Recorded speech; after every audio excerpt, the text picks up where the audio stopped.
ఎక్కడ కూర్చుందామన్నా సంఘాలకు ఇబ్బంది ఉన్నది.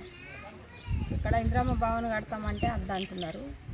గవర్నమెంట్దే ఈ భూమి అంతా కట్టించుకుంటాం. మరి కడతా అన్నప్పుడు సర్పంచ్ కూడా ఉంటున్నాడు మాకు సహకారం.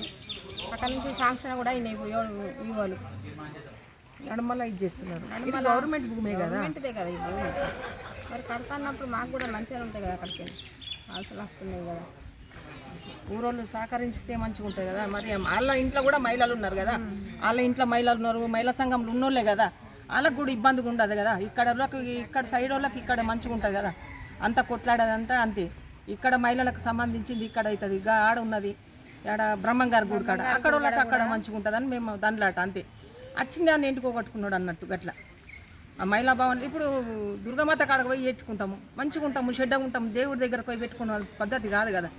కొన్ని రోజులు కిరాయి తీసుకొని ఉన్నాం, ఆ కిరాయిలు వెళ్ళి కొడితే టేబుల్ బయట పెట్టేసిండ్రు. అట్లా కూడా జరిగింది మాకు. ఇంత మంచి అవకాశం వచ్చినప్పుడు మాకు గట్టిస్తే సంతోషం ఉంటుందని మేము దండలాడుతున్నాం అంతే. అక్కడ పల్లెటూళ్ళలో ఉన్నాయి, మా నందిపేటలోనే లేవు. ఇంత దాకా ఇంత పెద్ద గ్రామ మండలమే కానీ లేదు మాకు. ఇప్పుడు కూడా చాలా సార్లు వేరే సర్పంచ్ కూడా చెప్పినాం కానీ ఎవరు పట్టించుకోలేదు. ఇప్పుడున్న సర్పంచ్ కొంచెం మేము రిక్వెస్ట్ లెటర్ పెట్టుకోవడం జరిగింది కాబట్టి గ్రామ సంఘాలు 7 శాంక్షన్ అయినాయి. 7 శాంక్షన్ అయినప్పటికీ దాంట్లో భాగంగా ఇది ఒకటి బిల్డింగ్ మా పాత వాళ్ళందరూ కలిపి ఇదొక భవనం ఉండాలా. ప్రతి మీటింగ్ పెట్టుకుంటాము, గ్రామ సంఘం జరుగుతాయి, శ్రీనిధి లోన్లు కొడతారు. ప్రతి దానికి దూరం వెళ్ళాలంటే చాలా ఇబ్బంది అవుతుంది కాబట్టి మేము రిక్వెస్ట్ లెటర్ పెట్టుకుంటే తను మా వెన్నంటే ఉండి ఖచ్చితంగా కట్టిస్తానమ్మా అని ఒక మాట ఇవ్వడం జరిగింది. కాబట్టి తను సపోర్ట్ ఉన్నారు కాబట్టి మాకు ఇక్కడ ఒక చిన్న భవనమే కదా, 57 గజాల్లో కట్టిస్తున్న భవనానికి వీళ్ళు ఎందుకు అడ్డంకి వేస్తున్నారో మాకు కూడా అర్థం కావట్లేదు.